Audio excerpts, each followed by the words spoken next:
ರೈತ ಬಂದವರೇ ನಮಸ್ಕಾರ. ನಾನು ನಿಮ್ಮ ಗೌರೀಶ್ ಮಾತಾಡ್ತಾ ಇದ್ದೀನಿ.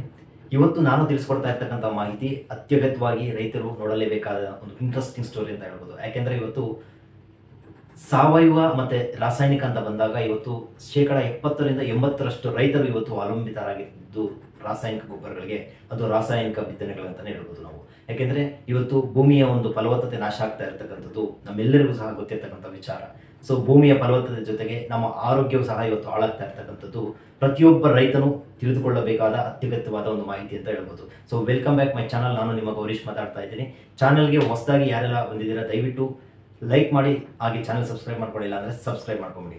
ಸ್ನೇಹಿತರೆ, ಇವತ್ತು ರಾಸಾಯನಿಕ ಗೊಬ್ಬರಗಳನ್ನು ಯಥೇಚ್ಛವಾಗಿ ಬಳಕೆ ಮಾಡ್ತಾ ಇರ್ತಕ್ಕಂಥ ಒಂದು ಎಫೆಕ್ಟ್ ಏನಾಗಿದೆ ಅಂದರೆ ಭೂಮಿಯ ಫಲವತ್ತತೆ ನಾಶ ಆಗ್ತಾ ಇದೆ. ಭೂಮಿಯಲ್ಲಿರ್ತಕ್ಕಂಥ ಜೀವ ಜಂತುಗಳೆಲ್ಲ ಇವತ್ತು ನಾಶ ಆಗ್ತಾ ಇದ್ದಾವೆ. ಅದರ ಜೊತೆಗೆ ನಮ್ಮ ಆರೋಗ್ಯವು ಸಹ ಹಾಳಾಗ್ತಾ ಇದೆ. ಇನ್ನು ಮೇಜರ್ ಆಗಿ ನಾವು ನೋಡೋದಾದ್ರೆ ಭೂಮಿಯ ಒಂದು ಫಲವತ್ತತೆ ಜೊತೆಗೆ ನಾವು ಬೆಳೆಯುವಂಥ ಬೆಳೆ ಇವತ್ತು ಸಂಪೂರ್ಣವಾಗಿ ಅಂದರೆ 170% ಮಾತ್ರ ನಮಗೆ ಸಿಗ್ತಾ ಇದೆ. ಇನ್ನು 30% ಬೆಳೆ ಹಾಳಾಗ್ತಾ ಇದೆ. ಕಾರಣ ಅಷ್ಟೇ, ಯಥೇಚ್ಛವಾಗಿ ಕೆಮಿಕಲನ್ನು ನಾವು ಯಥೇಚ್ಛವಾಗಿ ರಾಸಾಯನಿಕ ಗೊಬ್ಬರಗಳನ್ನು ಬಳಕೆ ಮಾಡ್ತಾ ಇರ್ತಕ್ಕಂಥದ್ದು ಇದರ ಒಂದು ಎಫೆಕ್ಟಿಂದ ಈ ಒಂದು ಭೂಮಿ ಫಲವತ್ತತೆಯನ್ನು ತನ್ನ ಸತ್ವವನ್ನು ಕಳೆದುಕೊಳ್ತಾ ಇದೆ. ಸೊ ಹಾಗಿದ್ರೆ ಇದಕ್ಕೆ ಬೇರೆ ಆಪ್ಷನ್ ಇಲ್ವಾ, ಬೇರೆ ಪರ್ಯಾಯ ಮಾರ್ಗ ಇಲ್ವಾ ಅನ್ನೋ ಒಂದು ಸಾಕಷ್ಟು ಪ್ರಶ್ನೆಗಳು ಉದ್ಭವ ಆಗುತ್ತೆ. ಸೊ ಇಂಥ ಒಂದು ಪ್ರಶ್ನೆಗಳಿಗೆ ಸಂಬಂಧಪಟ್ಟಂತೆ ಈ ವಿಡಿಯೋವನ್ನು ಮಾಡ್ತಾ ಇರೋದು. ಸೊ ಪರ್ಯಾಯ ವ್ಯವಸ್ಥೆ ಅಂತ ಬಂದಾಗ ಪ್ರತಿಯೊಬ್ಬರ ಬಾಯಲ್ಲಿ ಬರ್ತಕ್ಕಂಥ ಒಂದು ಮಾತು ಸಾವಯವ ಗೊಬ್ಬರ, ಸಾವಯವ ಕೃಷಿ. ಸೊ ಈ ಒಂದು ಸಾವಯವ ಕೃಷಿಯನ್ನ ಇವತ್ತು ಸಾಕಷ್ಟು ಜನರು ಫಾಲೋ ಅಪ್ ಮಾಡ್ತಾ ಇದ್ದಾರೆ. ಅದು ಇತ್ತೀಚೆಗಂತೂ ಸಾಕಷ್ಟು ಜನರು ಮಾಡ್ತಾ ಇದ್ದಾರೆ. ಸೊ ಏನು ಕೆಮಿಕಲ್ನಿಂದ ಮುಕ್ತರಾಗಿ ಸಾವಯವ ಕಡೆ ಬರ್ತಾ ಇರ್ತಕ್ಕಂಥವ್ರಿಗೆ ಒಂದು ಸ್ವಾಗತವನ್ನ ಕೋರಬೇಕಾಗಿದೆ. ಯಾಕೆಂದ್ರೆ ಇವತ್ತು ಕೆಮಿಕಲ್ ಅಡಿಕ್ಟ್ ಆಗಿರ್ತಕ್ಕಂಥ ಎಫೆಕ್ಟ್ ನಮಗೆ ಸಾಕಷ್ಟು ತೊಂದರೆಗಳು ಉದ್ಭವ ಆಗ್ತಾ ಇದ್ದಾವೆ. ಸೊ ಹಾಗಿದ್ರೆ ಪರ್ಯಾಯ ವ್ಯವಸ್ಥೆ ಅಂತ ಬಂದಾಗ ಸಾವಯವ ಕೃಷಿ ಕಡೆ ಯಾಕೆ ಬರಬೇಕು? ಸಾವಯವ ಕೃಷಿ ಮಾಡೋದ್ರಿಂದ ನಮ್ಮ ಆದಾಯನೂ ಚೆನ್ನಾಗಿರುತ್ತೆ, ಅದರ ಜೊತೆಗೆ ಖರ್ಚು ಕಡಿಮೆ ಆಗುತ್ತೆ. ಇನ್ನು ಮೇಜರ್ ಆಗಿ ನಾವು ನೋಡೋದಾದ್ರೆ ನಮ್ಮ ಭೂಮಿಯ ಮತ್ತೆ ನಮ್ಮ ಒಂದು ಆರೋಗ್ಯ ಸಹ ಚೆನ್ನಾಗಿರುತ್ತೆ. ಯಾವ ರೀತಿ ನಾವು ಸಾವಯವ ಕೃಷಿ ಮಾಡಬೇಕು? ಇವತ್ತು ಸಾಕಷ್ಟು ಜನರ ಒಂದು ವಿಡಿಯೋಸು ನಮಗೆ ಯೂಟ್ಯೂಬಲ್ಲಿ ಸಿಗುತ್ತೆ. ಪ್ರತಿಯೊಂದು ಬೆಳೆಗೂ ಸಾವಯವ ಕೃಷಿಯಲ್ಲಿ ಬೆಳೆದಿರ್ತಕ್ಕಂಥದ್ದನ್ನ ನಾವು ಫಾಲೋ ಅಪ್ ಮಾಡ್ಬೋದು. ಬಟ್ ಏಕಾಏಕಿ ನಾವು ರಾಸಾಯನಿಕದಿಂದ ಸಾವಯವ ಕಡೆಗೆ ಹೋಗೋದು ತುಂಬಾ ಕಷ್ಟನೇ. ಬಟ್ ಒಬ್ಬ ರೈತ ಮನಸ್ಸು ಮಾಡಿದ್ರೆ ಏನ್ ಬೇಕಾದ್ರೂ ಸೃಷ್ಟಿ ಮಾಡ್ಬೋದು, ಏನ್ ಬೇಕಾದ್ರೂ ಮಾಡ್ಬೋದು ಅನ್ನೋದಕ್ಕೆ ಸಾಕಷ್ಟು ಜನರ ಒಂದು ಉದಾಹರಣೆಗಳನ್ನ ನಾವು ನೋಡಬಹುದು. ಸೊ ಹಂತ ಹಂತವಾಗಿ ನಾವು ಕೆಮಿಕಲ್ನಿಂದ ದೂರ ಬರಬೇಕಾಗುತ್ತೆ. ಇಲ್ಲಾಂದ್ರೆ ಮುಂದಿನ ದಿನಗಳಲ್ಲಿ ಒಂದು ಗಂಭೀರವಾದ ಒಂದು ಸಮಸ್ಯೆಗಳನ್ನ ನಾವು ಅನುಭವಿಸಬೇಕಾಗುತ್ತೆ. ನಮ್ಮ ಆರೋಗ್ಯ ಇರ್ಬೋದು, ಕೃಷಿಯ ಭೂಮಿ ಆರೋಗ್ಯ ಇರ್ಬೋದು, ಬೆಳೆ ಆರೋಗ್ಯ ಇರ್ಬೋದು. ಸೊ ಇವೆಲ್ಲವನ್ನ ನಾವು ಒಟ್ಟಾರೆ ಸೇರಿಸಿ ನೋಡೋದಾದ್ರೆ ಸಾವಯವ ಕೃಷಿ ಕಡೆಗೆ ರೈತರು ಇವತ್ತು ಬರಲೇಬೇಕಾಗಿರ್ತಕ್ಕಂಥ ಒಂದು ತುರ್ತು ಪರಿಸ್ಥಿತಿ ಎದುರಾಗಿದೆ. ಬಹಳ ಅತ್ಯಗತ್ಯವಾಗಿ ಕಾಡ್ತಾ ಇರ್ತಕ್ಕಂಥ ಒಂದು ಸಮಸ್ಯೆ ಕಳೆ. ಪ್ರತಿಯೊಂದು ಬೆಳೆಯಲ್ಲೂ ಕಳೆ ನಿರ್ವಹಣೆ ಮಾಡ್ತಕ್ಕಂಥದ್ದು ಇವತ್ತು ದೊಡ್ಡ ಸಮಸ್ಯೆ ಆಗಿದೆ. ಯಾಕಂದ್ರೆ ಲೇಬರ್ಗಳು ಸಿಗ್ತಾ ಇಲ್ಲ.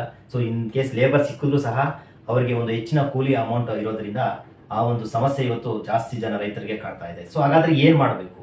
ಸೊ ಕೆಮಿಕಲ್ ಕಳೆನಾಶಕ ಒಂದೇನ ಇದಕ್ಕೆ ಪರಿಹಾರ ಅನ್ನೋದಾದ್ರೆ ಸಾವಯವ ಕೃಷಿಯಲ್ಲೂ ಸಹ, ಸಾವಯವದಲ್ಲೂ ಸಹ ಕಳೆನಾಶಕಗಳು ಇವತ್ತು ಇತ್ತೀಚೆಗೆ ಕಂಡು ಬರ್ತಾ ಇದ್ದಾವೆ. ಸೊ ಸಾಕಷ್ಟು ಜನರು ಅದರ ಒಂದು ಮೊರೆಯನ್ನ ಹೋಗ್ತಾ ಇದ್ದಾರೆ. ಸೊ ಹಂತವಾಗಿ ಅದರ ರಿಸಲ್ಟ್, ಒಂದು ಎಫೆಕ್ಟಿವ್ ರಿಸಲ್ಟ್ ಸಹ ಇದು ಕೊಡ್ತಾ ಇದೆ. ಸೊ ನಾನಿವತ್ತು ತಿಳಿಸ್ಕೊಡ್ತಾ ಇರ್ತಕ್ಕಂಥ ಮಾಹಿತಿ ಬಹಳ ಉಪಯುಕ್ತವಾದದ್ದು. ವಿಡಿಯೋವನ್ನ ಸೇವ್ ಮಾಡ್ಕೊಳ್ಳಿ ಅಥವಾ ಶೇರ್ ಮಾಡೋದನ್ನ ಮರಿಬೇಡಿ. ಸೊ ರೈತರಿಗೆ ಆದಷ್ಟು ಜನರಿಗೆ ಈ ಒಂದು ವಿಡಿಯೋವನ್ನ ಶೇರ್ ಮಾಡಿ. ಇನ್ನು ನಾವು ಸಾವಯವ ಪದ್ಧತಿಯಲ್ಲಿ ಕಳೆನಾಶಕವನ್ನ ಯಾವ ತರ ತಯಾರು ಮಾಡ್ಕೊಳ್ಬೇಕು, ಅತಿ ಕಡಿಮೆ ಖರ್ಚಿನಲ್ಲಿ ನಾವು ಸಾವಯವ ಕಳೆನಾಶಕ ಯಾವ ತರ ನಾವೇ ಸ್ವಂತ ತಯಾರು ಮಾಡ್ಕೊಳ್ಬೇಕು, ಮತ್ತೆ ಅದನ್ನ ಯಾವ ತರ ನಾವು ಬಳಕೆ ಮಾಡ್ಕೊಳ್ಬೇಕು ಅನ್ನೋದು ಸಾಕಷ್ಟು ಜನರ ಒಂದು ಅಭಿಪ್ರಾಯಗಳಿವೆ. ಸಾಕಷ್ಟು ಜನರ ಒಂದು ವಿಡಿಯೋಸ್ನ ನಾವು ಯೂಟ್ಯೂಬ್ ಅಲ್ಲಿ ನೋಡಿರ್ತೀರಾ. ಸೊ ಅಂತ ಒಂದು ವಿಡಿಯೋಸ್ಗೆ ಸಂಬಂಧಪಟ್ಟಂತೆ, ಅಂತ ಒಂದು ಮಾಹಿತಿಗೆ ಸಂಬಂಧಪಟ್ಟಂತೆ ನಾನು ಮಾಹಿತಿಯನ್ನು ಕೊಡ್ತಾ ಇದ್ದೀನಿ. ಸಾವಯವ ಅಂದ್ರೆ ಕಡಿಮೆ ಖರ್ಚಿನಲ್ಲಿ ಆ ಒಂದು ಸಾವಯವ ಕಳೆನಾಶಕವನ್ನು ಯಾವ ತರ ತಯಾರು ಮಾಡಬೇಕು ಅನ್ನೋದನ್ನ ಈ ವಿಡಿಯೋ ಮುಖಾಂತರ ತಿಳಿಸ್ಕೊಡ್ತಾ ಇದ್ದೀನಿ. ವಿಡಿಯೋವನ್ನ ಕೊನೆ ತನಕ ವಾಚ್ ಮಾಡಿ, ಕೊನೆ ತನಕ ನೋಡಿ. ರೈತ ಬಾಂಧವರೇ, ಮಾರುಕಟ್ಟೆಯಲ್ಲಿ ಸಿಗುವಂಥ ಒಂದು ರಾಸಾಯನಿಕ ಕಳೆನಾಶಕಗಳು ಬಹಳ ದುಬಾರಿಯಾಗಿರ್ತವೆ. ಏಕೆಂದರೆ ಸಾಕಷ್ಟು ಹಣವನ್ನು ನಾವು ಖರ್ಚು ಮಾಡಿ ಇಂತಹ ರಾಸಾಯನಿಕ ಒಂದು ಕಳೆನಾಶಕಗಳನ್ನು ನಾವು ಪರ್ಚೇಸ್ ಮಾಡಬೇಕಾಗುತ್ತೆ.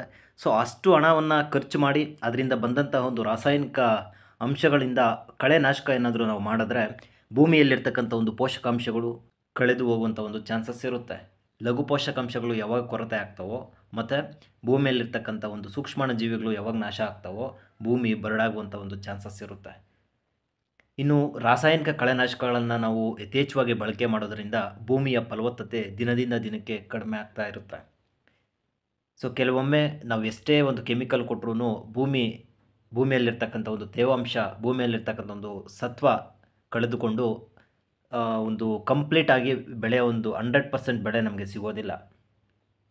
ರೈತ ಬಾಂಧವರು ತಮ್ಮ ತೋಟಗಳಲ್ಲಿರ್ತಕ್ಕಂಥ ಬೆಳೆಗಳಿಗೆ ಕಳೆನಾಶಕಗಳನ್ನು ಹೋಗಲಾಡಿಸಬೇಕಾದ್ರೆ ಆದಷ್ಟು ಸಾವಯವ ಪದ್ಧತಿಯಲ್ಲಿ ಕಳೆನಾಶಕಗಳನ್ನು ಸ್ವತಃ ನೀವೇ ತಯಾರು ಮಾಡಿಕೊಳ್ಳುವುದು ಉತ್ತಮ. ಏಕೆಂದರೆ ಇದರಿಂದ ಕಳೆನಾಶಕಗಳು ಮತ್ತು ಭೂಮಿಯಲ್ಲಿರ್ತಕ್ಕಂಥ ಸತ್ವವು ಸಹ ಹಾಗೆ ಉಳ್ಕೊಳ್ಳುವಂಥ ಚಾನ್ಸಸ್ ಇರುತ್ತೆ. ಸೊ ರಾಸಾಯನಿಕ ಪದಾರ್ಥಗಳನ್ನು, ರಾಸಾಯನಿಕ ಕೀಟನಾಶಕಗಳು, ರಾಸಾಯನಿಕ ಕಳೆನಾಶಕಗಳನ್ನು ಯಥೇಚ್ಛವಾಗಿ ಬಳಕೆ ಮಾಡಿ ಮಣ್ಣಿನ ಒಂದು ಸತ್ವವನ್ನು ನಾವೇ ಹಾಳು ಮಾಡ್ತಾ ಇದ್ದೀವಿ. ಸೊ ಹಾಗಿದ್ರೆ ಬನ್ನಿ, ಸಾವಯವ ಪದ್ಧತಿಯಲ್ಲಿ ಕಳೆನಾಶಕವನ್ನು ಯಾವ ಥರ ನಾವು ತಯಾರು ಮಾಡ್ಕೊಳ್ಳೋದು ಮತ್ತು ಅದನ್ನು ಯಾವ ರೀತಿ ಸಿಂಪರಣೆ ಮಾಡಬೇಕು ಅನ್ನೋದನ್ನು ಈ ವಿಡಿಯೋದಲ್ಲಿ ತಿಳ್ಕೊಂಬರೋಣ. ಮೊದಲಿಗೆ ಈ ಒಂದು ಕಳೆನಾಶಕ ತಯಾರು ಮಾಡಲು ಏನೆಲ್ಲ ಸಾಮಗ್ರಿಗಳು ಬೇಕು ಅನ್ನೋದನ್ನು ಇಲ್ಲಿ ಹೇಳ್ತಾ ಹೋಗ್ತೀವಿ. ಮೊದಲು 25 ಲೀಟರ್ ಸಾಮರ್ಥ್ಯ ಇರ್ತಕ್ಕಂಥ ಒಂದು ಡ್ರಮ್ಮನ್ನು ತೆಗೆದುಕೊಳ್ಳಿ. ಅದಕ್ಕೆ 15 ಲೀಟರ್ ಒಂದು ಗೋಮೂತ್ರ ಬೇಕಾಗುತ್ತೆ. 3 kg ದಪ್ಪನೆಯ ಒಂದು ಹರಳುಪ್ಪನ್ನು ನೀವು ತಗೋಬೇಕಾಗುತ್ತೆ. ಇನ್ನು 1 kg ಸುಣ್ಣದ ಕಲ್ಲನ್ನು ತೊಗೊಂಡ್ರೆ 3 ದೊಡ್ಡ ಗಾತ್ರದ ಒಂದು ನಿಂಬೆಹಣ್ಣುಗಳನ್ನು ನೀವು ತೊಗೋಬೇಕಾಗುತ್ತೆ. ಇನ್ನು 2 kg ಅಷ್ಟು ಬಿಳಿ ಎಕ್ಕಡ ಗಿಡದ ಎಲೆಗಳನ್ನು ನೀವು ತೊಗೋಬೇಕಾಗುತ್ತೆ.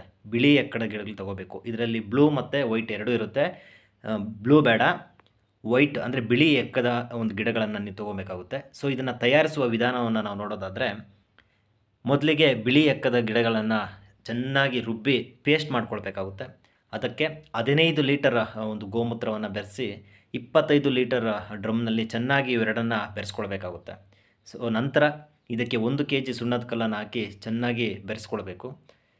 ಅದಾದ ಮೇಲೆ 3 kg ಹರಳುಪ್ಪನ್ನು ತೆಗೆದುಕೊಂಡು ಅದರಲ್ಲಿ ಹಾಕಿ ಚೆನ್ನಾಗಿ ಮಿಕ್ಸ್ ಮಾಡಬೇಕಾಗುತ್ತೆ. ಇವೆಲ್ಲವನ್ನು ಬೆರೆಸಿದ ನಂತರ ಒಂದು ಉದ್ದನೆಯ ಕೋಲಿನಿಂದ ಡ್ರಮ್ಮಲ್ಲಿರ್ತಕ್ಕಂಥ ಈ ದ್ರಾವಣವನ್ನು ಎಡದಿಂದ ಬಲಕ್ಕೆ ಚೆನ್ನಾಗಿ ತಿರುಗಿಸ್ಬೇಕಾಗುತ್ತೆ. ಸೊ ನಂತರ ಈ ಒಂದು ಡ್ರಮ್ ಒಳಗಡೆ ಗಾಳಿ ಹೋಗದಂತೆ ಮುಚ್ಚಳ ಹಾಕಿ ಅಥವಾ ಚೀಲ ಏನಾದರೂ ಹಾಕಿ ಕಂಪ್ಲೀಟ್ ಅದನ್ನು ಮುಚ್ಚಿಡಬೇಕಾಗುತ್ತೆ. ಅದು 1 ವಾರದ ತನಕ. 1 ವಾರದ ತನಕ ಅದು ಚೆನ್ನಾಗಿ ಕೊಳೆಯಲು ಅದರಲ್ಲೇ ಬಿಟ್ಬಿಡಬೇಕಾಗುತ್ತೆ. ಇನ್ನು 1 ವಾರದ ನಂತರ ಈ ಒಂದು ಕಳೆನಾಶಕ ಚೆನ್ನಾಗಿ ಮಿಶ್ರಣವಾಗಿ ಸಾವಯವ ಪದ್ಧತಿಯಲ್ಲಿ ಸಾವಯವ ಕಳೆನಾಶಕ ಸಿದ್ಧವಾಗಿರ್ತದೆ.